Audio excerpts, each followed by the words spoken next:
नमस्कार विद्यार्थी मित्रांनो, 9 जूनच्या चालू घडामोडीमध्ये तुम्हा सर्वांचं स्वागत आहे। आज आपण करंट इव्हेंट तर शिकणार आहोतच, पण त्यासोबतच आणखीन एक महत्त्वाची एक्सरसाइज आपण आजपासून सुरू करत आहोत। ती म्हणजे प्रत्येक व्हिडिओच्या शेवटी आपण रोज जवळपास 5 ते 6 प्रश्न घेणार आहोत। MCQ multiple choice question. बघा, याचा मेन पर्पज काय आहे, तुम्हाला एक गोष्टीचा अंदाज आला असेल की वरचेवर आपण ऑनलाईन लर्निंगकडे जाणार आहोत, ऑनलाईन शिकणार आहोत। आणि यात अडचण काय होते, तुम्हाला अंदाज आला असेल की तुम्ही एखादा ऑनलाईन व्हिडिओ पाहताय, तो व्हिडिओ पाहताना अचानक वरती इंस्टाग्रामचं नोटिफिकेशन आलं, फेसबुकचं नोटिफिकेशन आलं किंवा व्हॉट्सअपचं नोटिफिकेशन आलं की ऑटोमॅटिकली आपण काय करतो, त्या 3 विंडोज ओपन करतो। आणि याचा सगळ्यात मोठा फटका काय होतो, ठीक आहे तुम्ही त्या 3 विंडोज ओपन करा, पहा, त्याच्याबद्दल ऑब्जेक्शन नाही आहे। मोठा फटका काय बसतो, तुमचं ऑनलाईन टीचिंगकडं किंवा ऑनलाईन लर्निंगकडं कॉन्सन्ट्रेशन बिलकुल होत नाही। हा सगळ्यात मोठा लॉस आहे। मला माहिती आहे तुमच्यापैकी खूप सर्व विद्यार्थ्यांनी सर्व करंटचे व्हिडिओज व्यवस्थित पाहिजेत, सगळं मला मान्य आहे। पण एक लक्षात ठेवा, तुम्ही फक्त अभ्यास करणं सफिशियंट नाही आहे, तर तुम्ही जो अभ्यास केला आहे या केलेल्या अभ्यासाला तुम्ही रिप्रोड्यूस करू शकताय का, याच्या आधारावरची उत्तर तुम्ही शोधू शकताय का, किंवा तुम्हाला प्रश्न विचारला तर ऑन दी स्पॉट त्या ठिकाणी तुम्हाला करेक्ट आणि रॉंग आन्सर यामधलं सिम्प्लिफिकेशन करता येतं का, वर्गीकरण करता येतं का, या सगळ्या गोष्टी तुम्हाला जमायला हव्या। सो या आजपासून या प्रत्येक व्हिडिओच्या शेवटी कालचा जो व्हिडिओ आहे त्याच्यावर रोज 5 प्रश्नांची एक एक्सरसाइज असेल। माझं म्हणणं आहे की ते प्रश्न तुम्ही त्याच ठिकाणी सोडवावे, परत PDF शोधून परत त्यामधले प्रश्न सोडत बसू नये। हां, ही सर्व PDF तुम्हाला आपल्या ज्ञानदीपच्या टेलिग्राम चॅनलला उपलब्ध असेल, यात काही वाद नाही, पण त्याच ठिकाणी का सोडवावं, जेणेकरून जेव्हा तो प्रश्न तुम्ही वाचाल तर त्यावेळेस तुम्ही तो प्रश्न आठवण्याचा प्रयत्न करा। असं होईल की पुढचा महिनाभर आठवणार नाही, का आपल्याला आठवण्याची सवय नाही आहे, खूप दिवस झालं सवय मोडली आहे, अभ्यासाची सवय मोडली आहे। आठवण्याचा प्रयत्न यासाठी करा की यामधनं तुमची मेमरी बिल्डिंगसुद्धा होईल, आठवण्याचा प्रयत्नसुद्धा चांगला वाढेल, तुम्हाला कॉन्फिडन्ससुद्धा यायला सुरू होईल। आणि सगळ्यात महत्त्वाची गोष्ट, प्रत्येक महिन्याच्या शेवटी तुमच्याकडे जवळपास 250 ते 300 करंट इव्हेंटच्या प्रश्नांचं एक स्टोरेज असेल, जे रेडीमेड असेल। तुम्ही हे सगळं जे पाहता याचा फायदा व्हायला हवा। लक्षात ठेवा, तुम्ही फक्त अभ्यास करणं सफिशियंट नाही आहे, तुम्ही जो काय अभ्यास केला आहे या केलेल्या अभ्यासाला तुम्ही तुमच्या परीक्षेमध्ये योग्य पद्धतीनं उतरवू शकत असाल तर फायदा आहे, नाहीतर हे व्हिडिओ बघणं, तुमचा अभ्यास करण्याला काहीही व्हॅल्यू नाही। सो मी तुम्हाला सुचवल, तो प्रश्न पाहताना त्या व्हिडिओला जायचं, त्याला पॉज करायचा, त्या प्रश्नाचा आठवण्याचा प्रयत्न करायचा, एका पेजवर ते उत्तर लिहायचं आणि तुमचं हे सगळं लिहून झाल्यानंतर तुमच्या कमेंट बॉक्समध्ये ते उत्तर तुम्ही टाका। रोज दुसऱ्या दिवशी जेव्हा सकाळी आपला व्हिडिओ अपलोड होईल, त्या अपलोड झालेल्या व्हिडिओमध्ये कालच्या टेस्टचे सगळे उत्तर आपण त्या ठिकाणी टाकणार आहोत। लक्षात ठेवा, हे सर्व प्रश्न सोडविण्याचा प्रयत्न करा। तुमच्या बुद्धीला जोपर्यंत तुम्ही MCQ सोडविण्याची चालना देत नाहीत तोपर्यंत तुमच्या अभ्यासाला काहीही अर्थ नाही। तुम्ही किती तास अभ्यास केला याला तर स्पर्धा परीक्षेच्या क्षेत्रामध्ये काहीही अर्थ नाही। केलेल्या अभ्यासाच्या आधारावरती तुम्ही प्रश्नांची उत्तरं सोडू शकत असाल तर त्याला फायदा आहे, अदरवाईज त्याला ॲज सच काहीही रिलिव्हन्स नाही, त्याला काहीही फायदा नाही। सो आपण सुरू करूया। सगळ्यात महत्त्वाची गोष्ट, 9 जूनच्या चालू घडामोडीपासून आपण सुरू करूया। सगळ्यात पहिली महत्त्वाची न्यूज आहे, न्यूझीलंडमध्ये आता कोरोनाचा एकही रुग्ण नाही व न्यूझीलंड सरकारने सर्व प्रकारचे रिस्ट्रिक्शन्स काढून टाकलेत। तुम्ही म्हणाल सर ही काय न्यूज झाली का? बेसिकली ही न्यूज नाही आहे। हा न्यूज घेण्याचा उद्देश हा आहे की आज मी तुम्हाला न्यूझीलंडबद्दल थोडक्यात सांगणार आहे। नॉर्मली आपण मॅपिंग करताना फक्त मेजर महत्त्वाचे देश बघतो आणि न्यूझीलंडबद्दल काही विचारलं की आपल्याला माहीत नसतं। न्यूझीलंडची राजधानी काय माहीत नाही, न्यूझीलंड किती खंडात आहे माहीत नाही, न्यूझीलंड आपल्याला काही माहीत नसतं। सो माझं म्हणणं आहे, आपण आज न्यूझीलंडचा मॅप पाहणार आहोत, बेसिकली काय आहे। आणि ही न्यूज पण लक्षात ठेवा, न्यूझीलंडमध्ये सध्या कोरोनाचा एकही रुग्ण नाही, ही ती पर्टिक्युलर न्यूज आहे। सो सगळ्यात महत्त्वाची गोष्ट, न्यूझीलंड हा कुठं आहे तुम्हाला इथं मॅपमध्ये दिसेल। न्यूझीलंडचं हे पर्टिक्युलर लोकेशन आहे, म्हणजे हा काय दक्षिण पश्चिम, बरोबर आहे, साऊथ वेस्ट पॅसिफिक ओशनमध्ये आहे। दक्षिण हे भाग आहे दक्षिण आणि पश्चिम, सो साऊथ वेस्ट ओशनमध्ये हा पर्टिक्युलर भाग आहे। महत्त्वाची गोष्ट, दक्षिण पश्चिम प्रशांत महासागरामध्ये न्यूझीलंड आहे। ही एक आयलँड कंट्री आहे, याची राजधानी म्हणजे कॅपिटल वेलिंग्टन आहे आणि सर्वात जास्त लोकसंख्या असणारं शहर आहे ऑकलंड। लक्षात ठेवा, सर्वात जास्त लोकसंख्या असणारं शहर आहे ऑकलंड।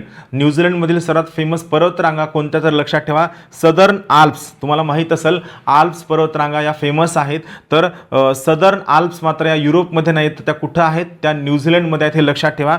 न्यूझीलंडमधल्या फेमस पर्वतरांगा आहेत सदर्न आल्प्स. यांना खूप सगळे रिजनल नावं आहेत, त्यांच्या प्रत्येक छोट्या छोट्या पर्वताला वेगळ्या नावानं ओळखलं जातं, पण ओव्हरऑल जी पूर्ण रांग आहे त्या रांगेला आपण माउंटेनियस रेंजला आपण सदर्न आल्प्स असं म्हणतो. बेसिकली न्यूझीलंड हा दोन आयलँडचा बनलेला आहे. एक आहे नॉर्थ आयलँड आणि दुसरा आहे या खालचा साऊथ आयलँड. बेसिकली लक्षात ठेवा, यामध्ये वेलिंग्टन हे जे शहर आहे ही राजधानी आहे. सोबत या ठिकाणी ऑकलंड आहे जे सर्वात पॉप्युलस म्हणजे सर्वात जास्त लोकसंख्या असणारं शहर आहे. व त्यासोबत इथं तुम्हाला दिसत असेल सदर्न आयलँडमध्ये ते आहे क्राइस्टचर्चच्या मशिदीमध्ये बॉम्बस्फोट झालेला तुम्हाला आठवत असेल, ज्यामुळे न्यूझीलंड हादरून गेलं होतं. सो आपल्याला आजच्या पुरते 3 शहरं लक्षात ठेवूया. सगळ्यात पहिलं आहे वेलिंग्टन, दुसरं आहे ऑकलंड आणि तिसरं महत्त्वाचं शहर आहे क्राइस्टचर्च. हे बेसिकली लक्षात ठेवा. UPSCची तयारी करणाऱ्या विद्यार्थ्यांनी लक्षात ठेवा, नॉर्थ आयलँड आणि साऊथ आयलँड या दोघांच्या मध्ये असणारा एक स्टेट आहे, सामुद्रधुनी आहे, त्याचं नाव आहे कुक स्टेट. तर यासोबतच न्यूझीलंडच्या ऑस्ट्रेलियाकडच्या भागामध्ये जो समुद्र आहे त्याचं नाव आहे टास्मान सी किंवा टास्मानिया सी असं आपण म्हणतो. यासोबतच पूर्ण न्यूझीलंडच्या दक्षिण भागात एक सामुद्रधुनी आहे, तिचं नाव आहे फॉवियक्स स्ट्रीट, हे त्याचं नाव आहे. ही न्यूझीलंडची थोडक्यात माहिती झाली. सो हे सगळं लक्षात ठेवण्याचा प्रयत्न करा. मी मागं पण तुम्हाला सांगितलं होतं आपण मॅपिंग कवर करणार आहोत, इकॉनॉमिक्स कवर करणार आहोत, करंट इव्हेंट कवर करणार आहोत व यासोबतच आपण हळूहळू जेव्हा टेस्ट सिरीज डेव्हलप करत जाऊ त्यावेळेस आपण या सगळ्यांवरती दर 15 दिवसांनी किंवा 20 दिवसांनी आपण 100 मार्कांची एक ऑनलाईन टेस्ट ठेवणार आहोत, जी तुम्हाला त्या ठिकाणी ऑनलाईन पद्धतीनं सोडवायची आहे. राईट. त्यानंतरची पुढची महत्त्वाची न्यूज आहे ती म्हणजे चीन अमेरिका वादामध्ये भारताला गिफ्ट सिटी उभारण्याची संधी आहे. तुम्हाला लक्षात आलं असेल की चीनमध्ये खूप सगळ्या अडचणी सुरू आहेत. हाँगकाँगचा वाद आहे, चीन आणि अमेरिकेचं भांडण झालेलं आहे. कोरोना व्हायरसमुळे चीनमधल्या खूप सगळ्या बहुराष्ट्रीय कंपन्या म्हणजे मल्टीनॅशनल कंपनीज या चीनमधनं बाहेर पडण्याच्या तयारीमध्ये आहेत. मग अशा वेळेस या लेखकांचं म्हणणं आहे की भारतामध्ये आपण गिफ्ट सिटी जी आहे, जी गांधीनगर अहमदाबादमध्ये आहे, या प्रकारच्या आणखीन खूप सगळ्या सिटीज डेव्हलप करून आपण जर या परदेशी कंपन्यांना चांगलं इन्फ्रास्ट्रक्चर दिलं तर ही खूप मोठ्या प्रमाणातली परकीय गुंतवणूक भारतामध्ये येऊ शकते व आपल्याला सगळ्यात मोठा फायदा होऊ शकतो. हे यांचं म्हणणं आहे. आज आपण या गिफ्ट सिटीबद्दल थोडक्यात माहिती घेणार आहोत. ही बेसिक इन्फॉर्मेशन आहे जी आपण खूप सगळ्या मागच्या सगळ्या करंट इव्हेंटच्या लेक्चर्समध्ये कव्हर केलेली आहे. गिफ्टबद्दल आहे. गिफ्टचा फुल फॉर्म आहे Gujarat international finance tech city Gandhinagar. परत एकदा सांगतो, गिफ्टचा फुल फॉर्म आहे Gujarat international finance tech city. हे गिफ्ट सिटीचा फुल फॉर्म आहे. याची स्थापना गुजरात सरकारद्वारे करण्यात आली. महत्त्वाची गोष्ट, गिफ्ट सिटी ही साबरमती नदीच्या तीरावरती आहे. ही एक बिझनेस डिस्ट्रिक्ट आहे. म्हणजे प्युअरली याचा पर्पज काय आहे, बिझनेस डेव्हलप करणं. ही भारताची पहिली ऑपरेशनल स्मार्ट सिटी आहे. याला स्टार मार्क करून ठेवतो. लक्षात ठेवा, गिफ्ट सिटी ही भारतातील पहिली ऑपरेशनल स्मार्ट सिटी आहे.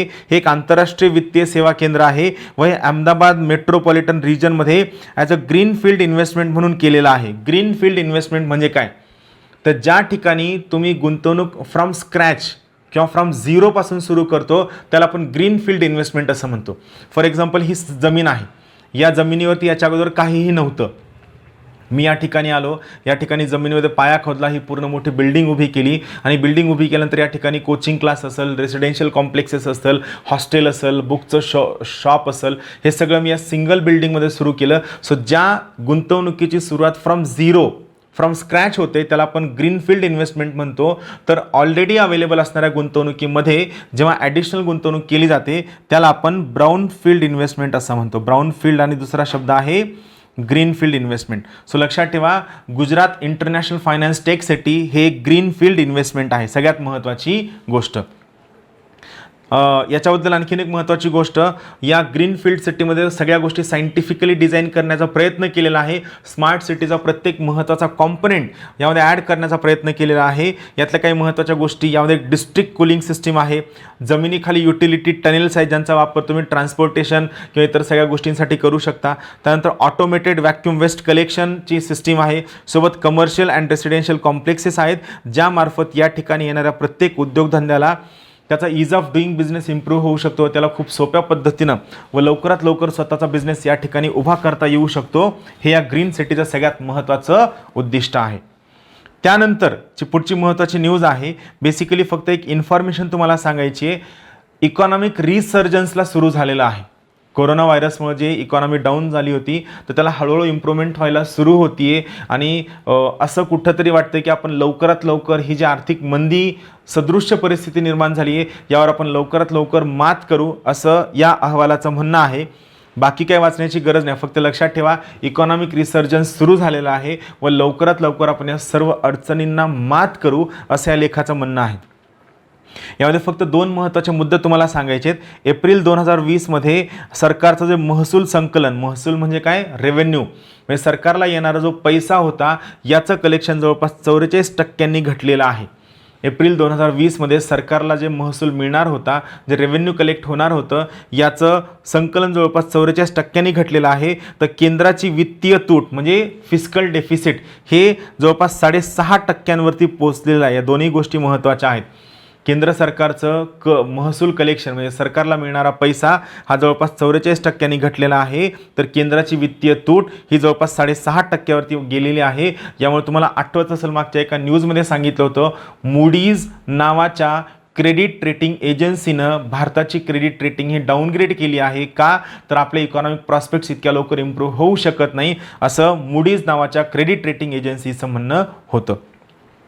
हा एक अहवाल आहे. अशा प्रकारचे खूप सगळे अहवाल येत असतात. फक्त आपल्याला काय लक्षात घ्यायचं की त्यामधील महत्त्वाचा मुद्दा जो आपल्या परीक्षेच्या व आपल्या सिलेबसच्या सोयीनं महत्त्वाचा आहे तेवढाच फक्त लक्षात ठेवायचा आहे, बाकी गोष्टींकडे लक्ष द्यायचं नाही आहे. त्यानंतरची पुढची महत्त्वाची न्यूज आहे नर्मदा नदीबाबत. नर्मदा नदीने ऑलरेडी धोक्याची पातळी ओलांडलेली आहे व पाण्याच्या पातळीमध्ये जवळपास 1.2 मीटर वाढ झालेली आहे. निसर्ग चक्रीवादळामुळं नर्मदा नदीची पातळी वाढलेली आहे. बेसिकली नर्मदा नदीच्या उपनद्यांमध्ये खूप मोठ्या प्रमाणामध्ये पाणी झाल्यामुळं, पाऊस झाल्यामुळं ही पातळी वाढलेली आहे. यावर प्रश्न येणार नाही आहे. फक्त आपण नर्मदा नदीबद्दल थोडी माहिती घेणार आहोत. मॅपमध्ये तुम्हाला दिसत असेल हा नर्मदा नदीचा मॅप आहे. बेसिकली जी ब्लू लाईन दिसते ती नर्मदा नदी आहे. याच्याबद्दल आपण आणखीन थोडं पाहूया. सगळ्यात महत्त्वाची गोष्ट, नर्मदा नदीला रेवा नदीसुद्धा म्हणलं जातं. नर्मदा नदीचं जुनं नाव नेरबुद्दा नदीसुद्धा म्हणलं जातं. ही मध्य भारतातील नदी आहे. बऱ्याचदा काय असतं आपल्याला नर्मदा नदी माहीत असते, तिचं ओरिजिन माहीत असतं, ती समुद्रात कोणत्या ठिकाणी जाऊन मिळते हे माहीत असतं, नर्मदा नदीवर कोणते शहर आहेत हे सुद्धा आपल्याला माहीत असतं. पण नर्मदा नदी पश्चिम भारतामध्ये येते, मध्य भारतात येते, उत्तर भारतात येते का दक्षिण भारतात येते हे जिओग्राफिकली आपल्याला माहीत नसतं. का आपण बऱ्याचदा पुस्तक वाचताना या छोट्या छोट्या गोष्टींकडं दुर्लक्ष केलेलं असतं. सो सगळ्यात महत्त्वाची गोष्ट, नर्मदा नदी ही मध्य भारतामधील नदी आहे. सगळ्यात महत्त्वाची गोष्ट, नर्मदा नदीला मध्य प्रदेश आणि गुजरात या 2 राज्यांची लाईफलाईनसुद्धा म्हणलं जातं. यावर सुद्धा प्रश्न विचारला जाऊ शकतो. लक्षात ठेवा, नर्मदा नदीला मध्य प्रदेश आणि गुजरात या 2 राज्यांची लाईफलाईनसुद्धा म्हणलं जातं. सगळ्यात महत्त्वाची गोष्ट, नर्मदा नदीचा जो उगम आहे हा अमरकंटक पठारावरती झालेला आहे. विंध्याचल पर्वतामध्ये, विंध्या पर्वतामध्ये किंवा विंध्याचल पर्वतामधील अमरकंटक पठारावर नर्मदा नदीचा उगम झालेला आहे. हा उगम अनूपपूर जिल्हा जो मध्य प्रदेशमध्ये आहे या ठिकाणी उगम झालेला आहे. पहिला महत्त्वाचा मुद्दा लक्षात ठेवा. दुसरी महत्त्वाची गोष्ट, नर्मदा नदी ही दक्षिण भारत आणि उत्तर भारत यांच्यामधील पारंपरिक सीमा आहे. दुसरा सगळ्यात महत्त्वाचा मुद्दा, ही नदी पश्चिमेकडे वाहत जाते व ही भरूच शहराच्या पश्चिमेला गल्फ ऑफ खंबतमध्ये अरबी समुद्रात जाऊन मिळते. बघा आता इथं बेसिकली काय होतं, UPSC किंवा MPSC प्रश्न विचारताना तुम्हाला भरूच शहर लक्षात असतं, गल्फ ऑफ खंबत लक्षात असतं, सगळं लक्षात असतं, पण ते तुम्हाला हे लक्षात नसतं की नर्मदा नदी भरूच शहराच्या पूर्वेकडनं समुद्रात पडते का पश्चिमेकडनं. सो बेसिकली लक्षात ठेवा, भरूच शहराच्या पश्चिमेला गल्फ ऑफ खंबातमध्ये ही नदी अरबी समुद्रामध्ये पडते. महत्त्वाची गोष्ट, नर्मदा नदी ही 3 राज्यांमधनं वाहते. एक आहे मध्य प्रदेश, दुसरा आहे गुजरात आणि 3 नंबरचा आहे महाराष्ट्र. एक लक्षात ठेवा, कधीही मॅपिंग करताना त्या मॅपिंगच्या ठिकाणचे खूप डिटेलिंग सुरुवातीला नाही करायचे. सुरुवातीला काय करायचं, वरवरचे सगळे मुद्दे समजून घ्यायचे, बेसिक गोष्टी अंडरस्टँड करून घ्यायच्या आणि जेव्हा तुम्हाला त्या नदीबद्दल, त्या पर्वताबद्दल, त्या पठाराबद्दल एक वरवरच्या गोष्टी खूप चांगल्या माहीत होतील मग त्यानंतर डिटेलिंग करायचं. आपल्याला खूपदा अभ्यास करताना टेन्शन काय येतं, आपण पहिल्या दिवसापासून प्रत्येक मुद्द्याची डिटेलिंग करायला जातो आणि आपल्या ब्रेनची कॅपॅसिटी नसते. एवढ्या गोष्टी लक्षात ठेवायची, कुणाच्याच ब्रेनची नसते. कोणाला सगळ्या गोष्टी पहिल्या दिवसापासून एवढ्या लक्षात राहत नसतात. हा गैरसमज आहे की काही लोक हुशार असतात, काही लोक कमी हुशार असतात. हा चुकीचा समज आहे. फक्त एक गोष्ट काय असते, काही लोक जास्त वेळेस रिव्हिजन करतात, जास्त वेळेस वाचन करतात, काही लोक कमी वेळेस करतात. जी लोक जास्त वेळेस वाचतात त्यांना गोष्टी जास्त लक्षात राहतात, जी लोक कमी वेळा वाचतात त्यांना गोष्टी कमी लक्षात राहतात. सो सुरुवातीला वर गोष्टी समजून घ्यायच्या, मग हळूहळू त्याच्या आतमध्ये एंट्री करत जायचं. सो हे बेसिक आहे नर्मदा नदीबद्दल. त्यानंतर देशातील गृहवित्त कंपन्या कर्ज फेडण्यासाठी सक्षम आहे हे त्यांनी सांगितलेलं आहे. हाऊसिंग फायनान्स ज्या कंपनीज आहेत त्यांच्यावर सुद्धा आर्थिक संकट ओढावलेलं आहे. बेसिकली त्या सक्षम आहेत की नाहीत हा आपला मुद्दा नाही आहे. इथं एक नाव आलं ते मला तुम्हाला एक्सप्लेन करायचं, ते नाव आहे इक्रा. सगळ्यात महत्त्वाची गोष्ट, इक्रा ही एक क्रेडिट रेटिंग एजन्सी आहे. आपल्या UPSC सिलेबसमधला पेपर 4 मधला महत्त्वाचा मुद्दा आहे जो पुन्हा पुन्हा चर्चेमध्ये येतोय. आपण मागील काही लेक्चर्समध्ये मूडीजबद्दल पाहितलं, त्यामध्ये मी सांगितलं होतं की इक्रा नावाची आणखीन एक क्रेडिट रेटिंग एजन्सी आहे जी मूडीज या क्रेडिट रेटिंग एजन्सीची सहकारी संस्था आहे, जॉईंट व्हेंचर आहे. आपण त्याबद्दल थोडक्यात समजून घेऊया. सगळ्यात महत्त्वाची गोष्ट, इक्राचा फुल फॉर्म आहे investment information and credit rating agency. तुमच्या राज्यसेवा मेन्सच्या सिलेबसचा हा भाग आहे, न चुकता लक्षात ठेवा. इक्राचा फुल फॉर्म आहे investment information and credit rating agency. लक्षात ठेवा, इक्रा ही एक क्रेडिट रेटिंग एजन्सी आहे. याच्याबद्दल मागील व्हिडिओमध्ये मी सांगितलं आहे, न चुकता तो व्हिडिओ पाहून घ्या, तुम्हाला खूप जास्त गोष्टी कळतील. इक्रा ही एक क्रेडिट रेटिंग एजन्सी आहे. याची स्थापना 1991ला झाली. याचा मेन पर्पज आहे वित्तीय सेवा पुरविणं, फायनान्शियल सर्व्हिसेस पुरविणं. याचं मुख्यालय गुरगावमध्ये आहे, भारताचं जे गुरगाव ठिकाण त्या ठिकाणी याचं मुख्यालय आहे. आणि हे एक जॉईंट व्हेंचर आहे. मूडीज नावाच्या क्रेडिट रेटिंग एजन्सी व इतर क्रेडिट रेटिंग एजन्सीच्या मधलं हे काय आहे, जॉईंट व्हेंचर आहे. म्हणजे या सगळ्यांनी एकत्रितपणे मिळून सुरू केलेली ही एक क्रेडिट रेटिंग एजन्सी आहे. मूडीज आणि इतरांनी मिळून सुरू केलेली ही एक क्रेडिट रेटिंग एजन्सी आहे, सगळ्यात महत्त्वाची गोष्ट. त्यानंतर बांगलादेशनं सुद्धा कोरोना व्हायरसवरती एक परिणामकारक औषधी सोडून काढली आहे असं त्यांनी दावा केलेला आहे. बांगलादेशनं सध्या एव्हरमेक्टिन व डॉक्सिसिलिन यांचा वापर करून कोरोनावर ते उपाय करतात आणि याच्यावर खूप जास्त परिणामकारक उपाय चांगला दिसला आहे असं बांगलादेशच्या संशोधकांनी दावा केलेला आहे. व सेम एव्हरमेक्टिनचा वापर आपण भारतामध्ये नागपूरच्या शासकीय रुग्णालयानं याचा वापर करण्यासाठी पुढाकार घेतलेला आहे. नागपूरच्या शासकीय रुग्णालयानं एव्हरमेक्टिन व ॲझिथ्रोमायसिन यांचा वापर सुरू केलेला आहे आणि त्यांचं म्हणणं आहे की याचा खूप चांगला परिणाम दिसतो आहे. पेशंटच्या रिकव्हरीमध्ये खूप जास्त वाढ झालेली आहे असं त्यांचं मत आहे. नाव लक्षात ठेवा, एव्हरमेक्टिन हे एक अँटीप्रोटोझॉल औषध आहे व जे डॉक्सीसायक्लिन यासोबत वापरलं जातं. बेसिकली लक्षात ठेवा. त्यानंतर पी चिदंबरम यांचा हा खूप सुंदर आर्टिकल आहे. बेसिकली त्यांनी लिहिलेल्या आर्टिकलमध्ये भारतासमोर काय अडचणी आहेत, आपल्या आर्थिक नीती कुठं चुकली, काय चुकली याबद्दल खूप इन डिटेलमध्ये सांगितलेलं आहे.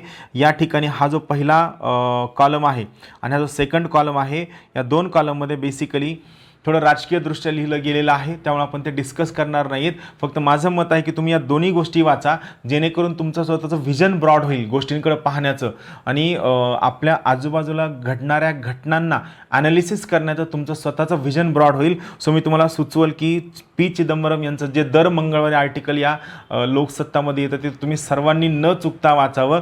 मी आज यामधल्या फक्त महत्त्वाचे काही मुद्दे सांगणार आहे जे त्यांनी अधोरेखित केलेले. सगळ्यात पहिला महत्त्वाचा मुद्दा आहे, रिसेंटली भारताच्या पंतप्रधानांनी confederation of Indian industries CII याला संबोधित केलं. तुम्हाला आठवत असेल CII वरती आपण 2 दिवसांपूर्वी लेक्चर घेतले.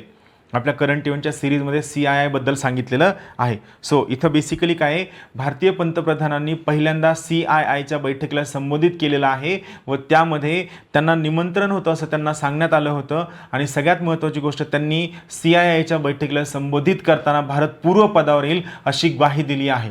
सो बेसिकली इथं त्यांनी सांगितलं की CII या प्रकारच्या संस्थेला संबोधित करण्याची कोणत्याही पंतप्रधानाच्या आत्तापर्यंतची पहिलीच वेळ आहे. याबद्दल त्यांनी प्रश्नचिन्ह उभं केलेलं आहे की पंतप्रधानासारख्या पदाचा माणूस इथं संबोधित कसं काय करू शकतो असं त्यांचं म्हणणं आहे. सोबत त्यांनी आणखीन एक महत्त्वाची इकॉनॉमिक इन्फॉर्मेशन दिली आहे, ती अशी आहे की 2019-20च्या इथं या ठिकाणी मी मार्क करते, इथं लक्ष द्या. 2019-20च्या चौथ्या तिमाहीत आर्थिक विकास दर हा 2002-03 मधील तिसऱ्या तिमाहीपेक्षा नीचांकी नोंदवला गेला. सिम्पली लक्षात ठेवा 2019-20चा जो आपला इकॉनॉमिक ग्रोथचा रेट आहे हा 2002-3 पेक्षा सुद्धा खाली गेलेला आहे.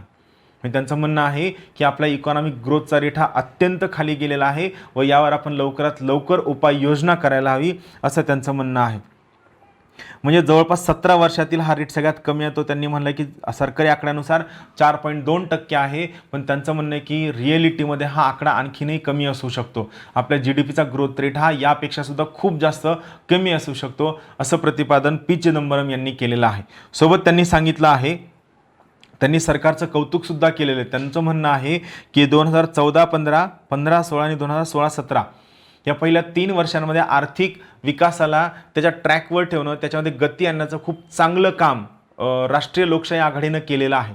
पण जेव्हा निश्चलीकरण झालं म्हणजे काय, डिमॉनिटायझेशन झालं, तर डिमॉनिटायझेशन नंतर जी भारतीय अर्थव्यवस्थेची गाडी रुळावरून घसरली आहे ती आणखीनही ओव्हरकम झालेली नाही आहे. डिमॉनिटायझेशनच्या ज्या अडचणी आहेत त्या आपण आजही फेस करत आहोत, त्यामध्ये आणखीन आजही इम्प्रूव्हमेंट झालेली नाही आहे, त्या आणखीन आपल्याला सुधारता आलेलं नाही आहे असं त्यांचं म्हणणं आहे. सगळ्यात महत्त्वाची गोष्ट, सोबत पंतप्रधान नरेंद्र मोदी यांनी जे 5I बद्दल सांगितलं होतं, 5I बरोबर आहे, तुम्हाला आठवत असेल. मोदींनी सांगितलेले 5I काय होते, सगळ्यात पहिला आहे इंटेंट, दुसरा आहे इन्क्लुजन, तिसरा आहे इन्फ्रास्ट्रक्चर, चौथा आहे इन्व्हेस्टमेंट, पाचवा आहे इनोव्हेशन.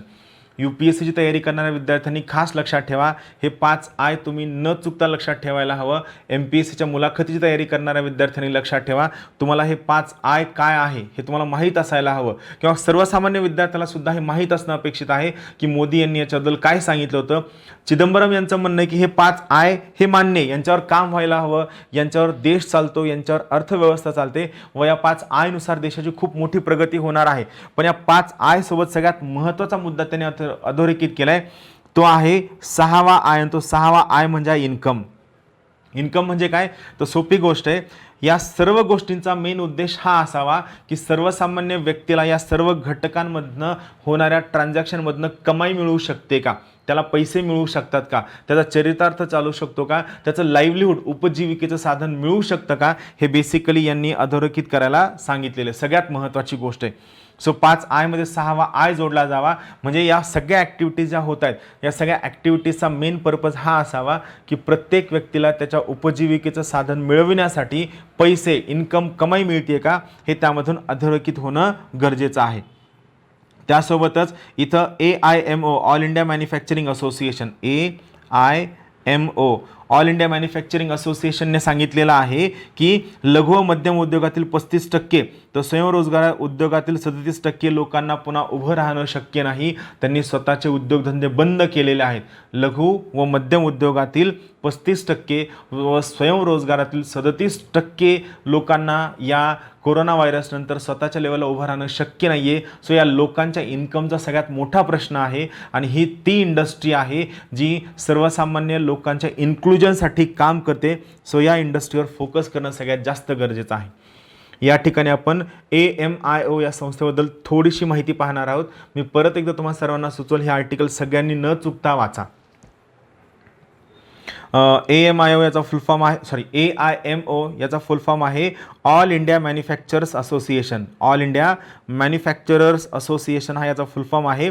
हा त्यांचा लोगो आहे. याचा लोगोमध्ये काय लक्षात ठेवा, प्रॉस्पेरिटी थ्रू इंडस्ट्री हे लक्षात ठेवा. ऑल इंडिया मॅन्युफॅक्चरर्स असोसिएशनचा हा लोगो आहे आणि यामध्ये दिलेला आहे प्रॉस्पेरिटी थ्रू इंडस्ट्री. लक्षात ठेवा, ऑल इंडिया मॅन्युफॅक्चरर्स असोसिएशनची स्थापना 1941 साली विश्वेश्वरय्या यांनी केलेली आहे. लक्षात ठेवा, ऑल इंडिया मॅन्युफॅक्चरर्स असोसिएशनची स्थापना 1941 साली विश्वेश्वरय्या यांनी केलेली आहे.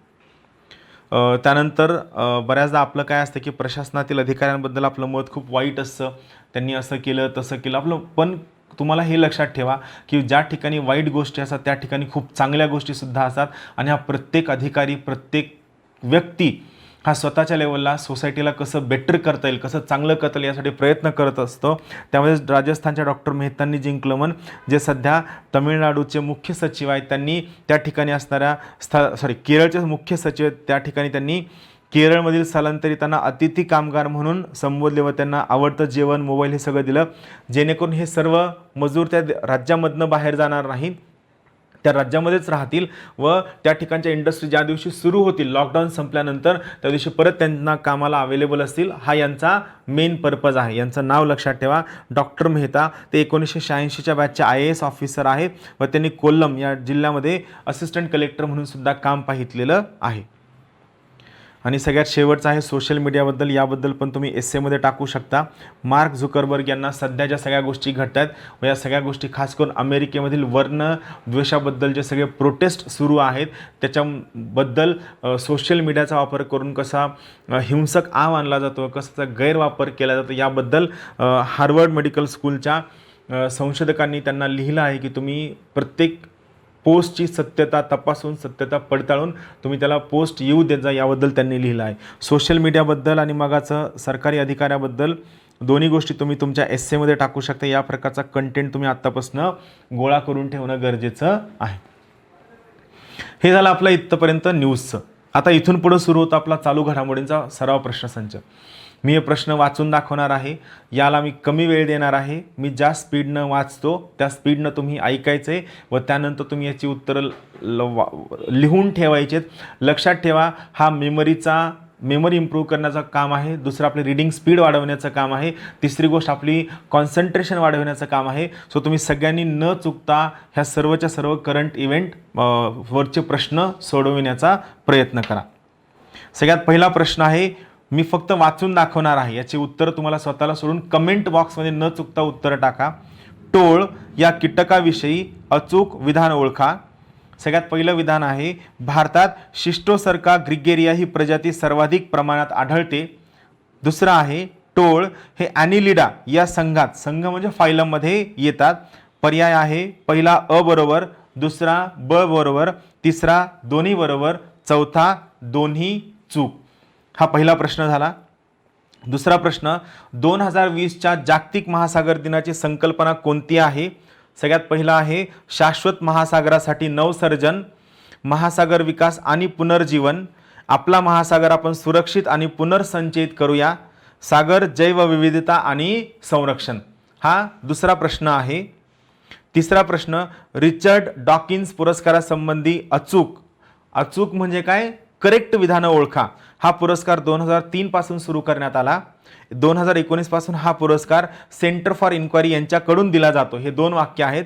सो पहिला पर्याय आहे अ बरोबर, दुसरा पर्याय आहे ब बरोबर, तिसरा पर्याय आहे दोन्ही बरोबर, चौथा पर्याय आहे दोन्ही चूक.